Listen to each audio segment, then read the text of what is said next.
Hey everyone, Daniel from GrowYourMusicStudio.com here. As I mentioned, for the last almost week now, I am doing a live video every single weekday throughout December.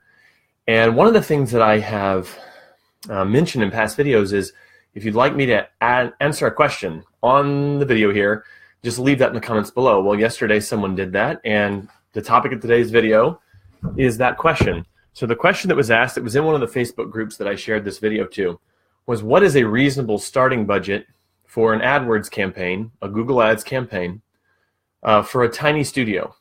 And I thought I would expand on that and not only talk a little bit about a tiny studio, but also large studios as well. And I want to set the stage with this question by saying that there's actually two common misconceptions that people have about Google Ads that have to be addressed before the question could be answered.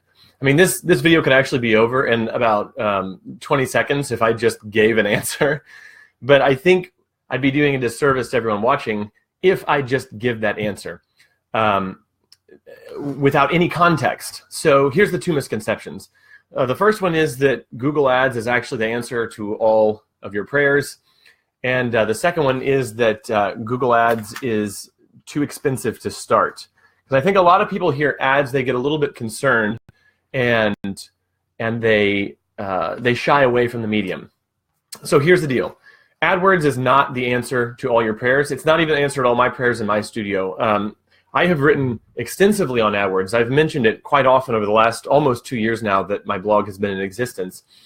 And people have kind of come to me and they kind of refer to me as the Google AdWords guy, okay?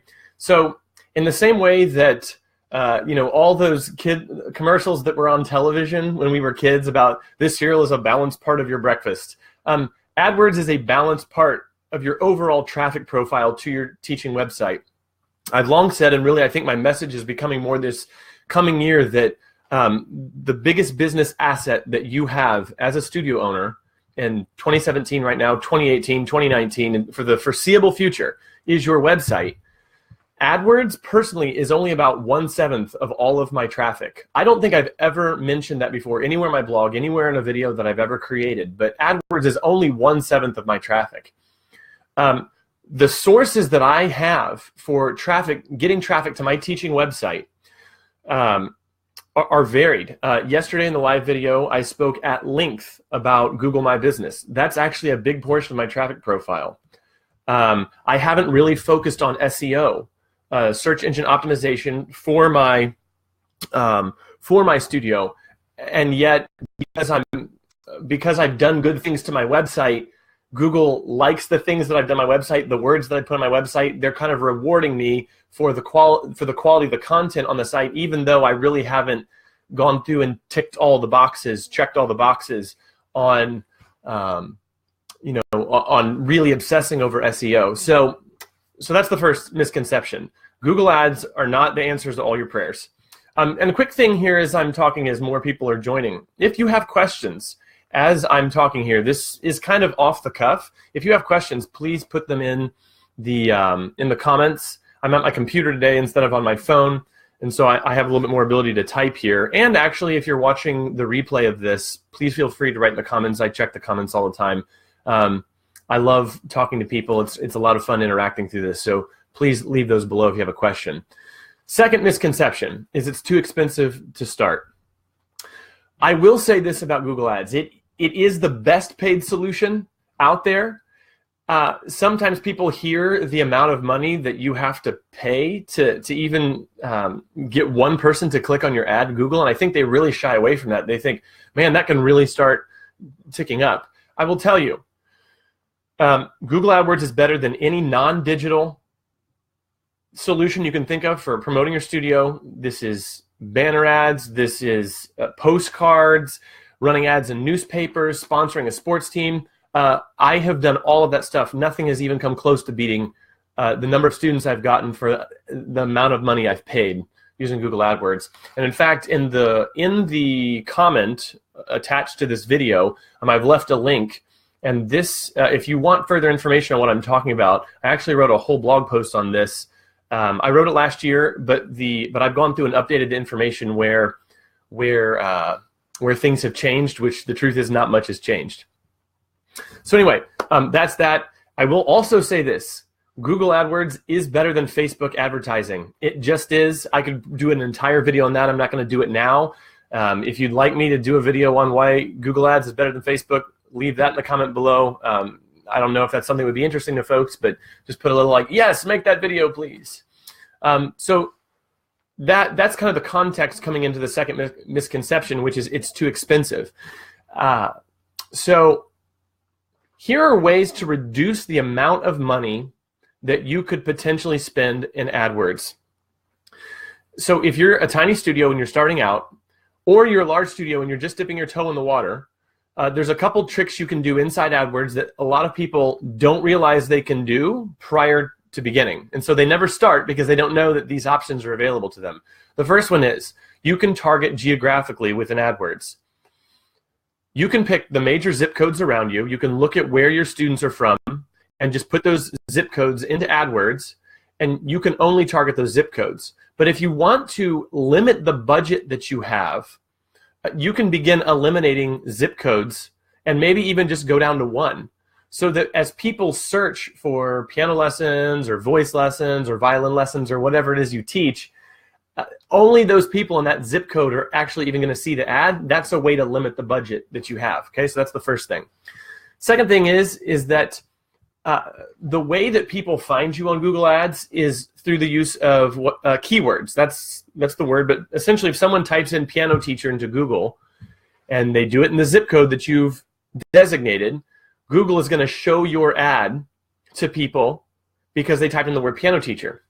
Well, you could also tell Google to show your ad if people type in piano instructor or piano studio or any number of words. Piano tutor, a lot of people type that in, believe it or not. So you could target all those words, or you could just target one. And again, this is a way to artificially limit the amount of people that see your ad, and therefore you spend less. Okay? Now, to end the video, last thought. This is actually missing the point. To ask this question this way, if I'm a tiny studio, I'm on a small budget, what's a reasonable starting budget? It's missing the point. And quite frankly, I don't blame someone for asking the question this way, because a lot of times we look at the amount of money that we're going to spend on ads and we think of it as a cost, forgetting that the point of the ads is to get new customers. Okay? If you're getting new customers, it actually means that ad is going to pay you. I mean, if you don't get customers, then obviously there's a problem and you need to fix that. But if you get a customer, you should be able to get the money back that you spent on ads. So this is what I would say. Let's say you spend $100 a month on Google Ads. For about $100 a month, average throughout the US, you would get about 30 people coming to your website having seen that ad. So here's 30 people. They've actually typed in the word, I'm looking for a music instructor, whatever it is you teach, voice, violin, flute, piano, whatever. They've actually typed in that word, piano teacher, voice teacher. 30 people are coming to your website. Here's the thing. Can you get one of those 30 people to say yes to lessons? Because if you can, and let's just imagine for a second, hypothetically speaking, that what you charge per month is $100 per month for lessons. If you get one of those 30 people to come, you've actually paid for the entire month's worth of ads with that one student signing up. And so you're breaking even. But then every month after that, every student that continues to take from you, every month that they continue to take from you after that point, that's just straight profit. That's profit you would never have gotten because that person didn't know who you were if you were just relying on word of mouth. Here's another fun thought experiment. What if you get 2 of those 30 to say yes? Now you're spending $100, but you're getting $200 back the first month. You're actually doubling your money on the ads. And this is what I kind of call the slot machine. Like if you had a slot machine that you knew every time you put a quarter in, you were going to get $1 out, how many times would you pull that lever? Well, you would pull it as many times as you could. That's how Google Ads should ideally work. So if you're a tiny studio, you can very quickly blow up into a big studio using that mentality, using that mindset. And it's the closest thing that you can get to printing money legally. And that's what I truly believe, and it's what I built my studio on. So final thought before we go. The answer to the question, what's a reasonable starting budget for AdWords? I would say if you do some of those things that I mentioned earlier, if you limit the geography. You limit the number of chances that you give Google to show your ad to people. You could start out on $25 a month, $50 a month, $75 a month. In major metropolitan areas, it's probably going to be about 33% more. People in Manhattan, LA, Seattle, Atlanta, because I saw you join Caitlin, you're gonna see it be a little bit above the average. But in general, in those places, tuition is a little bit higher than usual as well. So that's the answer. Anywhere from $25 to $75 could be a great starting budget. But again, you don't need to think of that as, oh, I'm going to be, that's that much less money I have to pay rent on my studio, or on, pay the mortgage with, or buy groceries this month. If you're doing your ads right, you're getting that money back in the first or second month that the students who are joining, you're getting that money back in tuition. Okay, so that's what I've got for today.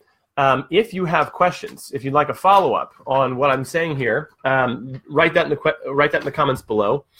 I'm just going to reaffirm that I am doing a Facebook Live every day throughout the month of December on a weekday, with the exception maybe of major holidays. What holidays are there in December? But I'm going to be doing this. Next 2 days, I'm going to be on the road, so I'm going to be doing a live while on the road. And if you have any questions that you'd like me to answer, leave them in the comments below. I'm going to keep doing this. And last thing, a link to further information about AdWords and how I've used that whole system in my studio, and how basically it's the only way I've advertised my studio for the last 5 years. That is in the link that I've attached to this video. So thanks for watching. Really appreciate it. Click like, share this if it was really helpful to you, and I'd really appreciate it. Your comments are my oxygen. I'll see you tomorrow. Bye.